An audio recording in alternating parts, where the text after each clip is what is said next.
Hey, friend, welcome to the show. I'm your host, Charity Majors, and today I want to share with you the 3 lessons I learned from spending $100,000+ in ads. If this is your first time joining me, my name is Charity Majors. I am a founder, a transformational speaker, an author, influencer, and more so than anything, I am here to not just make an impact myself, but really carry out that ripple effect and equipping other people to make the impact that they are meant to make here on the planet. This is why I published my book, Meant for More, Igniting Your Purpose in a World That Tries to Dim Your Light. My podcast, I'm living out the call of what it looks like to be a communicator, to be a messenger. And I'm excited to be here with you guys today. So obviously, yes, I mentioned spending over $100,000 in ads for client acquisition. And if you guys have been here with me on the show, I talk a lot about community building. I talk a lot about leadership and mindset things.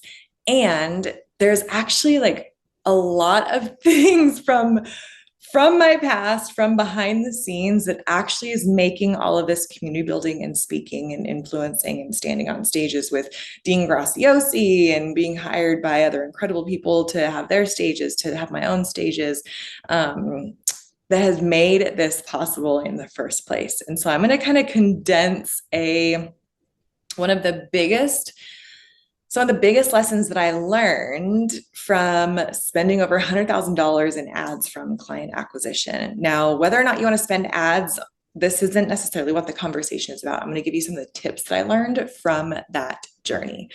And when I talk about client acquisition and running ads and spending that amount of money, I'm not just talking leads. This isn't just, put your email here and then I have to spend a bunch of different time in 6 months or whatever that could look like to convert someone into an actual paying customer. This is actual clients, and a lot of them, people purchasing my products and services on autopilot from a cold audience, warming them up through ads, through retargeting, through emails and pixels and all the fun things, right? I was getting paying customers on automatic at the push of a button that sent them through my funnel automation that had great conversion rates and really high cart values, average cart values. And in the online marketing world, I cracked the code of doing what it was called to print money. And this is when you crack this code, it's really fun. Okay. I'm just going to share with you. So when I was spending all this money on ad spend, every dollar I would put in, I would get $3 to $5 back with customer sales. So this is what's called printing money in the advertising world.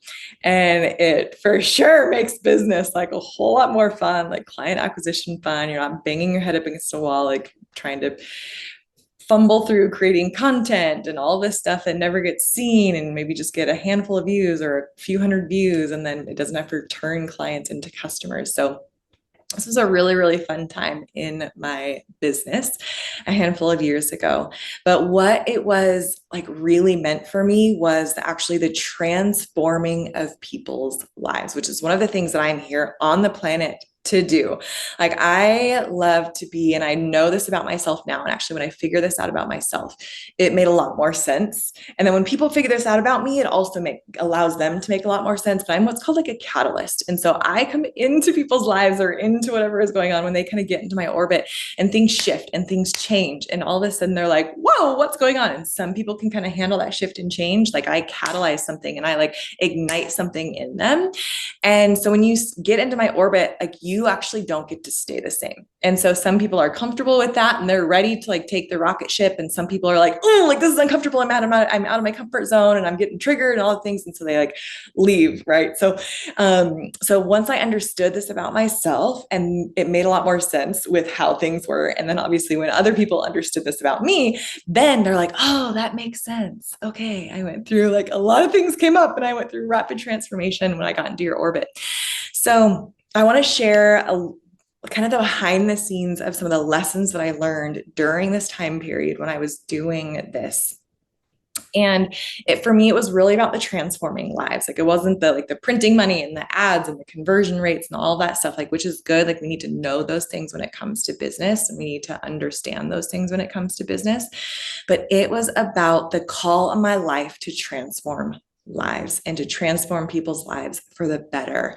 And that to me is like the real reward. And so when you start to understand and live from that call of the impact that you're meant to make, it actually gives the pain and the uncomfortableness that you experience when you get out of your comfort zone, when you're learning new things, when you are like in this expansive space, it gives that pain a purpose that you're willing to push through it in order to get to the other side, right?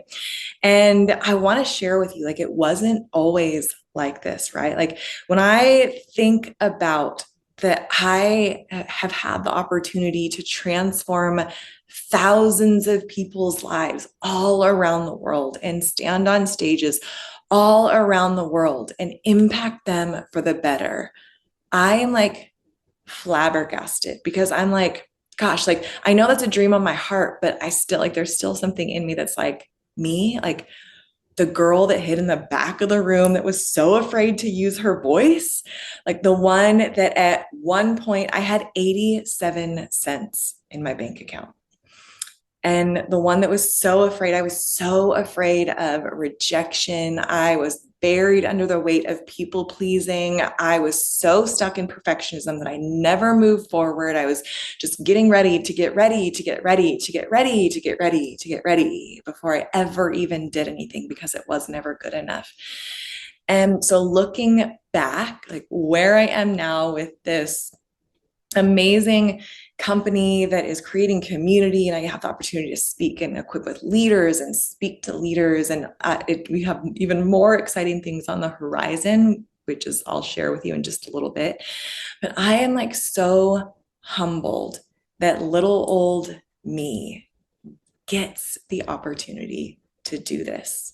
And it's that juxtaposition of, oh, this is actually on my heart. And so I'm just taking like the small needle moving steps forward to follow that dream on my heart. And I can definitely say, looking back on my journey, I learned a lot. And like, scratch the learned part, I earned.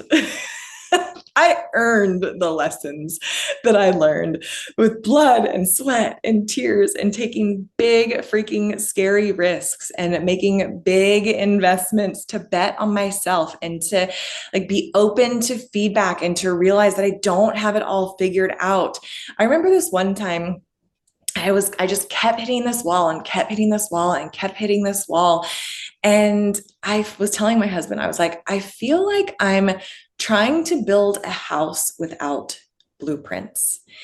And I feel like I'm okay. Like I see this person doing this thing. So maybe I'll do that. I'll just like put the door over here and I'm just going to like build this door and put it here. But then all of a sudden, when I'm trying to put the counter in, it's like butting up against the door because I didn't have the measurements. And then because the flooring is weird over here, I had to like rip this wall down. Like I told him I felt like I was trying to build a house without blueprints. And this really resonated with him because he's a builder. Like we have built and sold and flipped multiple houses in real estate. That's a whole nother fun story for another day.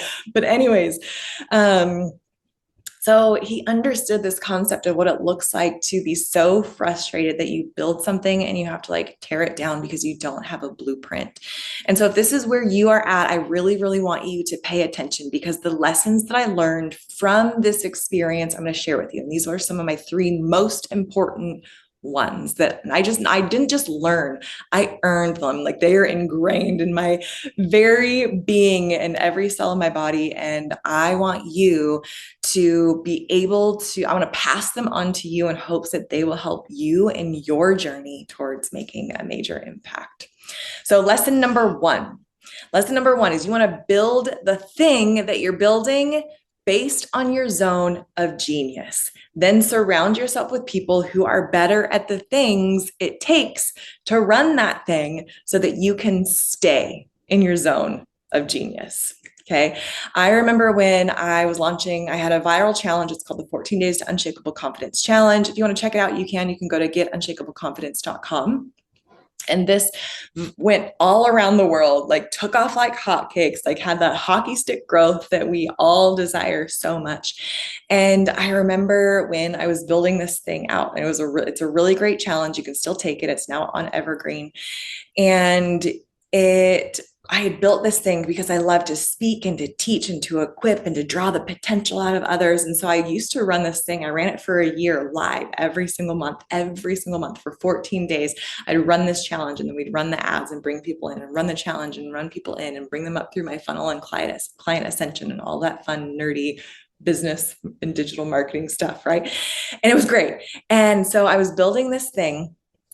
And then what I realized was, so here's the thing, is that to build on your zone of genius and then surround yourself with people that can do the things that you either don't want to do or don't know how to do, or take you out of your zone of genius so that you can stay in your zone of genius. Okay. So what this looked like for me with this whole funnel ascension thing, I love the strategy of it. I love the teaching of it. I like leading from the front of the room, but I didn't want to be the ads girl. I didn't want to be like the funnel tech girl. I didn't want to be like, actually really enjoy copywriting and writing. I'm a writer. And so I love doing that stuff. I love social media. So I actually like can whip up some great, content and that kind of a thing. So I had to learn what it looked like to hire on a team and to find those people that could do those things way better than what I could ever even do, so that I could stay in my zone of genius when it came to this challenge, when it came to this course, this 14 Days to Unshakable Confidence challenge that I was doing. And I remember so this wasn't the first time that this lesson had actually come around for me. Years before that, I was in the health and wellness industry. I was a personal trainer, and I had a award-winning fitness facility. And I remember when we first opened, I was all the things to all the people. I was the trainer, and I was the marketer, and I was the email marketer, and I was the social media girl, and I was the janitor, and I was the customer service agent, and I was the girl that was writing the blogs and all the things. Like, I was doing all of the things. And I'm finding it was like I loved being a trainer. And I loved creating community and environments. Like, my whole gym was actually built on creating community and facilitating community and connection with, obviously, like around like-minded people who loved health. And so as I was like being the janitor, and then I had to like do the email marketing and do the whatever things, and it took me out of my zone of genius of training and leading and teaching and equipping and hosting events and workshops and connecting with people and creating community. And so all of a sudden I was like, oh, wait, okay, I need to bring someone on. Like, so instead of me scrubbing toilets, I hired a janitor, and I had to pony up the money, like, to bring on someone to come and clean the equipment and to make sure that our place was up to standards. And like, I think gyms are really gross. And so it like had to be super clean. And so I remember when I started to understand this concept of, oh, okay, if I could take this 1 hour of being the janitor and I could pay somebody, like, back then it was like $10 an hour, and I could do a personal training session for $100 an hour, that's like a huge return on investment. So I like started hiring like people like crazy to start to do the things. And once you start to understand the power of outsourcing and surrounding yourself with people that are better than you, it is magic. If you haven't gotten this yet, for the love of God, like, work yourself out of as many positions as you can.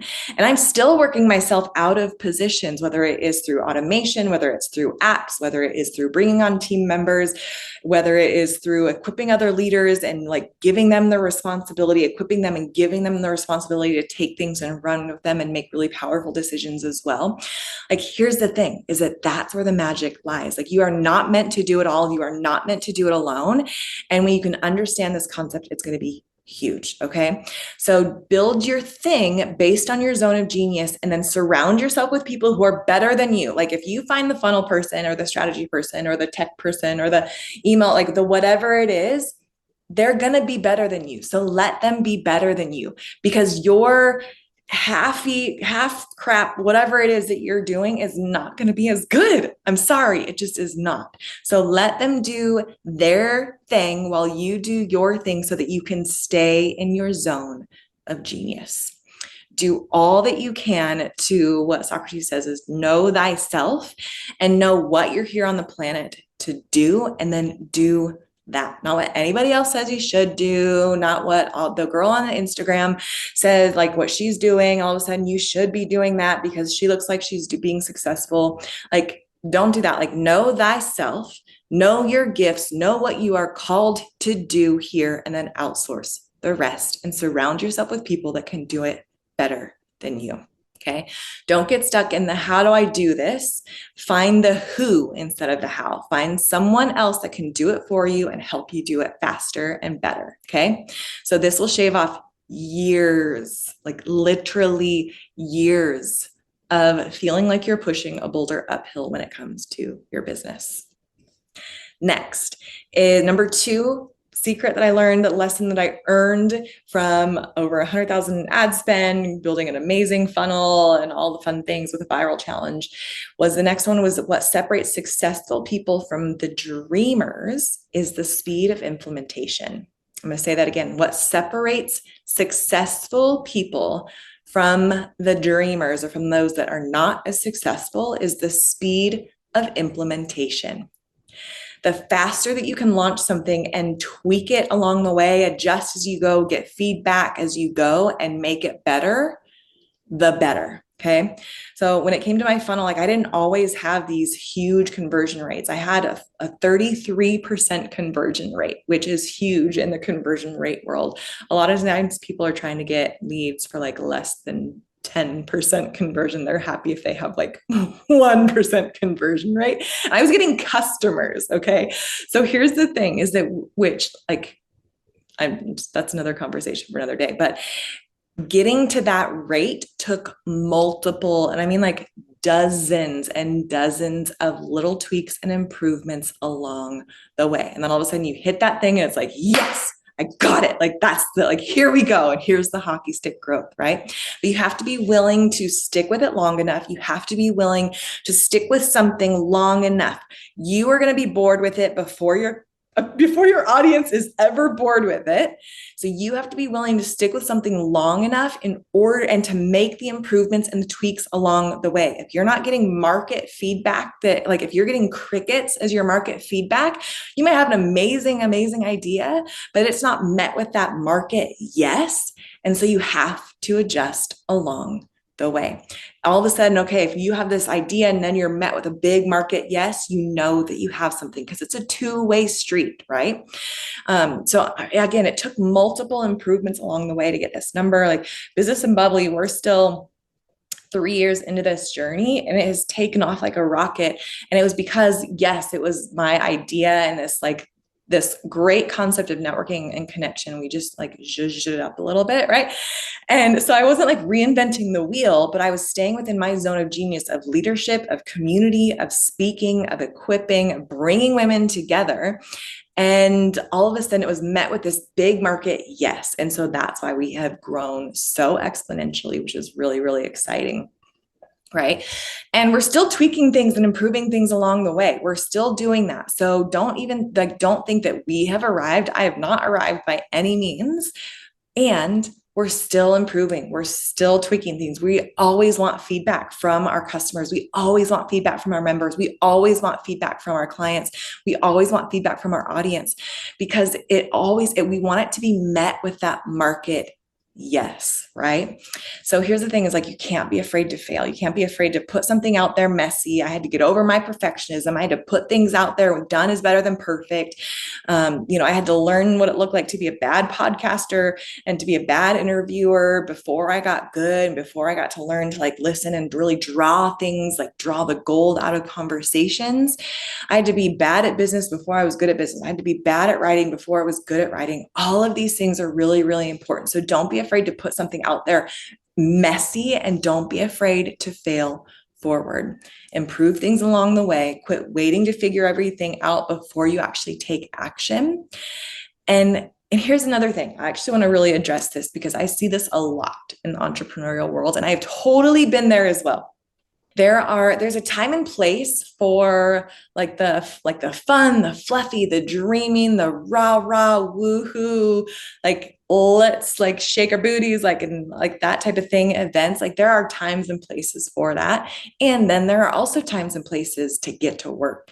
And here's the thing, if you are finding that you just like keep going back to comfortable events and comfortable rooms where there's a lot of fluff and like mindset stuff is great. Like, don't get me wrong. Like that is absolutely a part of what it is that you need to do. Like you're going to hit upper limits. You're going to hit things that you are going to have to integrate. You are going to like bust up against things where it's like, oh, okay, like I've got to like, thank you for that limiting belief that helped me, that got me this far. I've got to adjust things and habits along the way. So don't think that that's not going to be a part of your journey, but there comes a point in your journey where you don't need any more fluff. Like you actually need implementation, that you actually don't need another strategy. You just need to put into practice what you have already learned. You need to get to work. Okay. So just get into action, improve along the way. And here's another thing that I've noticed, especially in today's economy, what we actually really need right now is not necessarily like another rah event, which there's a lot of them. Like events are back, girl. Like they are back. They're back with a vengeance. Like everyone and their grandma is hosting and going to events, which is great. We love events, right? Like our entire business is based off of events. And the economy has shifted. Things have shifted. And so what worked 2 or 3 years ago isn't working anymore because things have shifted. The post-COVID, post-2020 high where everyone's got their whatever and everything's working great and blah, blah, blah, blah, like things have shifted. And so we don't necessarily need as much fluff right now compared to actual strategies that we don't need inspiration in a notebook right now. We need actual implementation of strategies that are going to move the needle forward in our business. Okay. So the magic is in the doing, not just in the dreaming. Tip number 3 is I could have never had that much success, or the success that we have now. I could have never had it on my own. Period. End of sentence. Non-negotiable. I could have never done that on my own. Trust me, like I tried for years trying to do it alone. I never would have published a book that sold enough copies to land spots next to industry leaders like Gabby Bernstein and Jack Canfield. I would have never known how to automate and optimize my business so it could run on autopilot.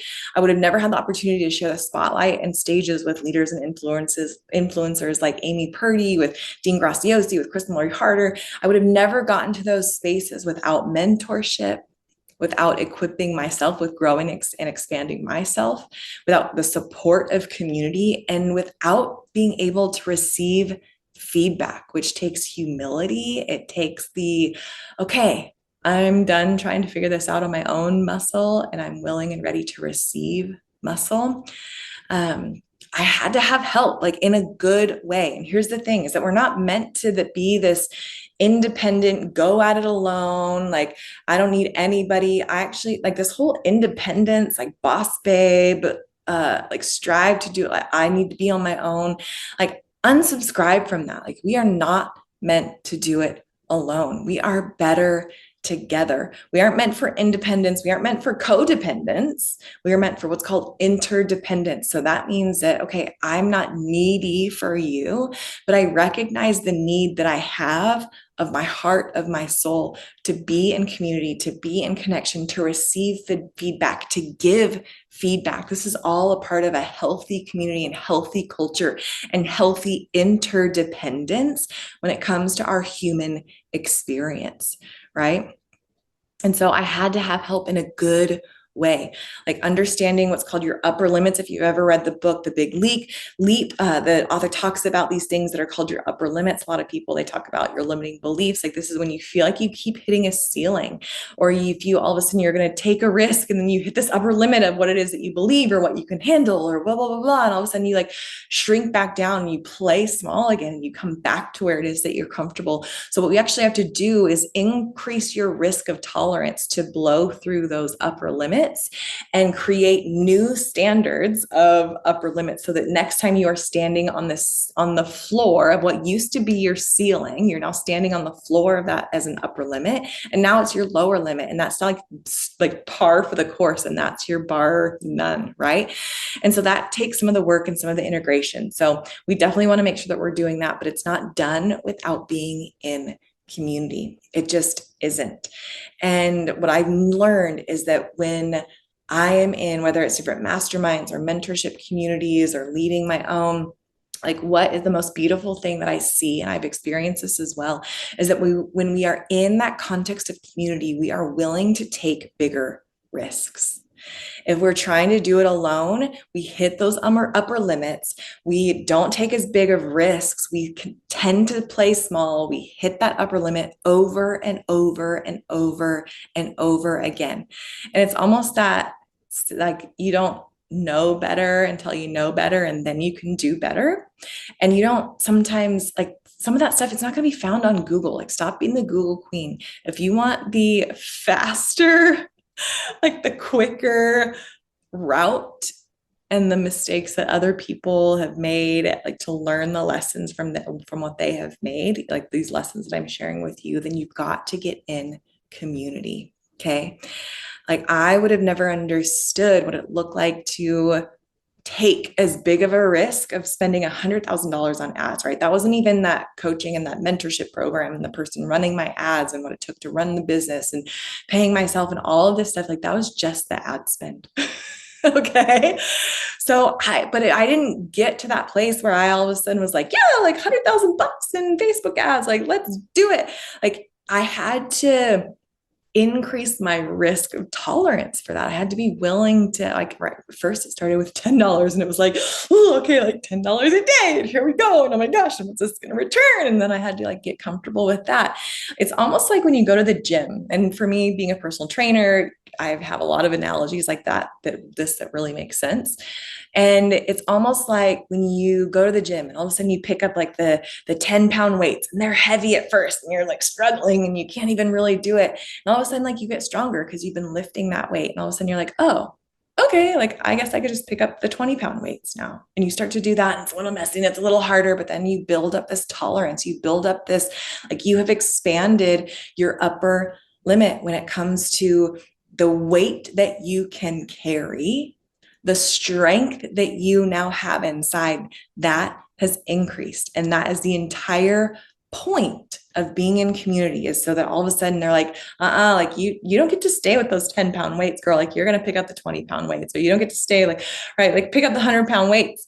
Like, you're strong enough to pick up the 100-pound weights. Like, a good community is actually going to call you up and out. They don't let you stay where you are at. Right? They don't let you get away with it. And that's how you know you have a good community. They're pulling the potential out of you in a good way. They're willing to get in the rut. They're willing to get in the rock bottom. They're willing to get in the dirt with you, but they don't let you stay there. Right? And so, my 100,000 ad spend, like, it didn't start there. Like I said, it started at $10, and then it was like $100, and then it was $1,000, right? So you get the point. I had to have support around me to make the big moves and to know which moves to make, because you can, like, make big moves, but you can make the wrong big moves, girl. Like, you can make the wrong big moves. I mean, you're going to learn a lot along the way for sure, but I mean, you can make the wrong big moves. It will still happen and work out for your good. So, like, don't freak out about the outcome, but there are big moves that you don't have to make that are the wrong moves when you actually are around others who have been on a similar journey to you. They're going to say, no, actually, you're going to need to turn right here instead of turning left. Because when you turn left, like, you're going to go off the cliff and you're going to have to, like, climb back up the cliff. And then you're going to want to go right. So, right, you can make the moves. You're going to pick yourself back up. But being around someone who has been where you have been, where they are going, they are at where you want to be going, that's going to make a big difference, right? And so get the support around you to make the big moves. That's going to help you fast track to where you are going. It's going to help you miss a lot of the potholes and the fumbles along the way. And it's going to shave off years in your journey. A lot of frustration, a lot of time, a lot of wasted money. And then, but here's the thing, like, those 3 lessons, of course, they're really, really important. But what it allowed me to do, right? It was make the worldwide impact. It catapulted so many things in my career as a leader, as a speaker, as an author, as an influencer. And I still feel like I'm just getting started, you guys. And so here's the beautiful thing. is that maybe you, like me in my past, maybe you've been met with more question marks than periods when it has come to business and building your business to make an impact. Maybe you too have big dreams of the impact that you desire to make. Like your vision board is filled with the speaking and the leading and the thousands of people that you have touched and made an impact with your message and with your voice. All of these things matter, right? You want to build a business that's going to support your lifestyle and your dreams, because you want to make sure that you have time and resources for choice for your family, for the freedom that you desire. So it really is that impactful in that lifestyle business. Maybe you too have, like, you've been to the raw events, which again, they're good and there's a time and a place for that. But you've also realized that where you are at right now is that inspiration in a notebook doesn't actually move the needle forward in your business. And you need implementation at this moment. Okay. Maybe you have been too afraid to take some of the bigger risks because you lacked the support and the feedback from others who also have the big goals. What I've also learned is that there's a lot of power in proximity, right? When you get around people who your dream is par for the course, all of a sudden you start to dream bigger. If you stay in rooms where your dream is like the biggest dream in the room, you're probably going to actually dim yourself to stay in like the average of the sum of those people, instead of challenging yourself to get into rooms where maybe your dream is the smallest dream. And all of a sudden you are expanding of what it looks like. Oh my gosh, like $10,000 a month, $100,000 a month, $1 million launch. Like, oh my gosh, like how amazing would it be to be in a room where that is par for the course? Okay. So here's the thing, is that when you do it in community, like you're actually going to be willing to take bigger risks. And so we want you to be in community. So if I can encourage you with one thing today, if you are feeling this, if you are like, oh, like in the best way, I've called you out and I like read your mail. Here's the thing, is that you don't have to stay where you are at, but in order to get the thing that you want, you actually have to take a leap of faith. And I love that faith, it is spelled risk. It's spelled R-I-S-K. And let's be honest, and I talk about this in my book, Meant for More, Igniting Your Purpose in a World That Tries to Dim Your Light. I call this the divine discontentment. This is like the itchiness that you feel, the discontentment, maybe the boredom that you feel like you have, like maybe what you did last year, like it is okay, like it's good, like it's easy now, like the weights that you picked up last time, like it's not challenging you anymore. And this is where the divine discontentment, it starts small at first. It starts to show up as boredom. It starts to show up as, oh, like maybe I could just like, yeah, things are going fine. And eventually it will get to the 2x4 that whacks you up against the head.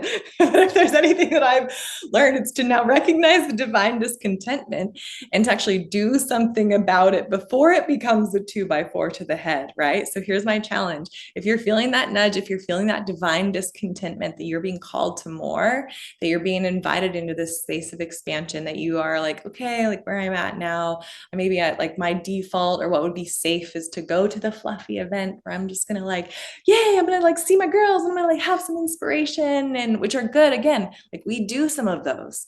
And you are in the space where you actually need strategy, you need time to implement, because hello, I don't know about you, but I'm a mom, and it's like I can go to those events and I wish I could like stay a week afterwards of the fun, inspirational, the fluffy events when all the ideas are going and have all the things in my notebook, and I just want to like sit down and mastermind, and I just want to like get things done in my hotel room for a week after this inspirational event.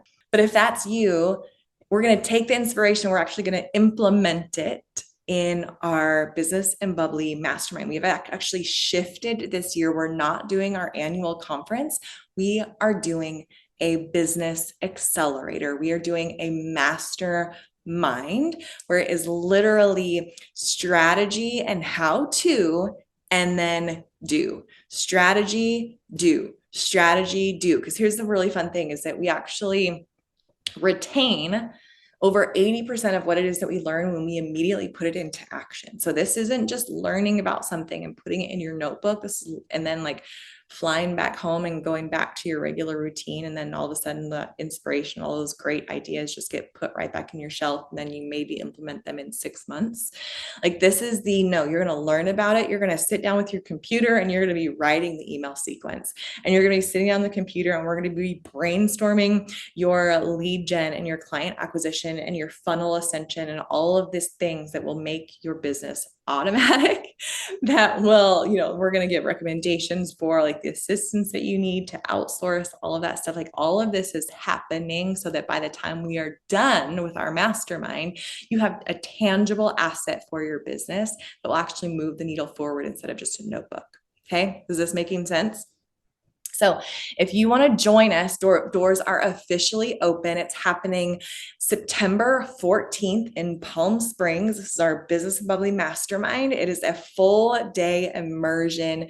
Again, like I said, this is the learn and the do, no fluff, no BS. Like, yes, we're going to integrate some of it because we need you to be able to handle those upper limits when all of a sudden it's like, oh my gosh, like I have to hire the person to and I have to spend how much to be able to do this so that I can have my time back, so that I can spend more time on doing this thing, right? You have to be able to handle, like your nervous system has to be able to handle those things. So there is going to be some of that upper limit integration that we will be doing, but it's actually going to be really strategy focused, really business focused, and implementation focused. So if this sounds like this is exactly what you need, like you don't need another fluffy event, that a fluffy event is actually becoming your limitation. Ooh, girl, I said it. If a fluffy event, the raw event is actually becoming your comfort zone and your limitation, then this is for you. Okay. All you have to do is go to businessandbubbly.com/mastermind and save your spot. We are an early bird ticket, so you can save some cash right away. This mastermind has a $599.7 price tag, but right now you can save a lot of money. So definitely dive on in, depending on what the early bird, if you get it now, if you get it in a few weeks, all you have to do is go to businessandbubbly.com/mastermind. But here's the disclaimer that I have is that spots are really, really limited. Like really limited. And some of it's the venue, because we're actually doing it at a luxury home in Palm Springs, because we were able to not only get content, but you can go into the bedroom and the office and the living room with the kitchen and actually take the time to implement. We're going to sit by the pool. We're going to have a champagne reception, all the fun things afterwards, after we get things done. But we are actually, because of how implementation heavy and because of how specific we get strategy wise within the specific businesses of the women that are going to be there, that's why spots are really limited. So if you want to jump in, go to businessandbubbly.com/mastermind and join us today. Okay. This isn't fluffy. Like I said, if you are finding that the raw events are now becoming your comfort zone, your safety zone, like it's good to go see your girls. We love that. But if you're in the spot in your business where you actually need to implement things and get things done, then this mastermind is for you. So go to businessandbubbly.com/mastermind and join us today. All right, my friend, have an incredible day. As always, cheers to your success. Thank you so much for listening to the show. I hope it brought some value and some fun into your business and life. Remember to rate, review, and subscribe to the podcast, and even share the episode with a fellow business bestie who you know will love it. It helps us continue to attract top-level guests and reach more and more women who are on their journey in business just like you. Remember that when money gets in the hands of good women, great things happen. Cheers to your success.